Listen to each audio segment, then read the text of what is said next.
मित्रांनो, आज मी अत्यंत सुंदर हृदयाला भिडणाऱ्या विषयात बोलणार आहे. त्या विषयाचे नाव आहे माझे कुटुंब. वडिलांपेक्षा कोणी मोठं सल्लागार नाही. वडिलांपेक्षा कोणी मोठं सल्लागार नाही. आईपेक्षा कोणी मोठीदार नाही आणि बहिणीपेक्षा कोणी मोठं सुचिंतित नाही. कुटुंबापेक्षा कोणीच मोठं महत्त्वाचं नाही. खरंच ज्या माणसाजवळ कुटुंबाची धनदौलत असेल ती माणसं कधीच दुःख होऊ शकत नाही. माझ्या कुटुंबात मी, माझे आजोबा, आजी, आई, बाबा आणि माझे भाऊ एवढे आम्ही 5 माणसं राहतात. आजी आजोबांची मी तर लाडकीच आहे. दादा तिचं परीच. दादा तर होमवर्क पूर्ण करण्याचे मशीनच आहे. मायेने भरलेले कळस म्हणजे आई. मायेने भरलेले कळस म्हणजे आई. मायेने विसावा देणारी सावली म्हणजे आई. आई सकाळपासून रात्रीपर्यंत कुटुंबासाठी किती काम करते.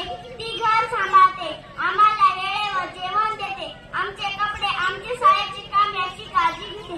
स्वतःला वेळ मिळत नाही कधी. कधी स्वतःच्या गोष्टी मागे पडतात तरी ती चेहऱ्यावर हसू ठेवून आमच्यासाठी नेहमी तयार असते.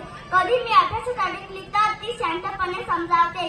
कधी मी निराश झाली, काही चुकली तर चुकीतून शिकवायला शिकवते. कुटुंबातून मला खूप सुंदर मूल्ये दिली आहेत. मोठ्यांचा आदर करणे, इतरांना मदत करणे, खोटं न बोलणे आणि नेहमी मेहनत करत राहणे. माझा स्वभाव, माझ्या सवयी हे कुटुंबातून झालं आहे. ज्या लेकरासाठी आईने सुखाचा त्याग केला ते लेकरू वृद्धाश्रमाला वाट दाखवतात. किती वंदना होत असतील त्या माऊलीला, त्या लेकरूला पाहिल्यावर सांगावेसे वाटतं. नको करू देव पूजा, नको करू हरनाम, नको करू देव पूजा, नको करू हरनाम. आईच्याच पायी, कुटुंबाच्याच पायी तीर्थयात्रा आणि चारिधाम.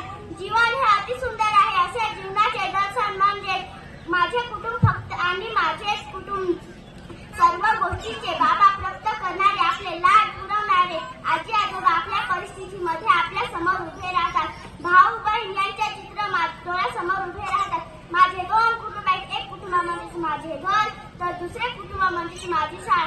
माझ्या शाळेमध्ये माझ्यावर गुरुजी नवीन नवीन मूल्यवर्धनासारखे परिशिक्षण घेऊन आमच्या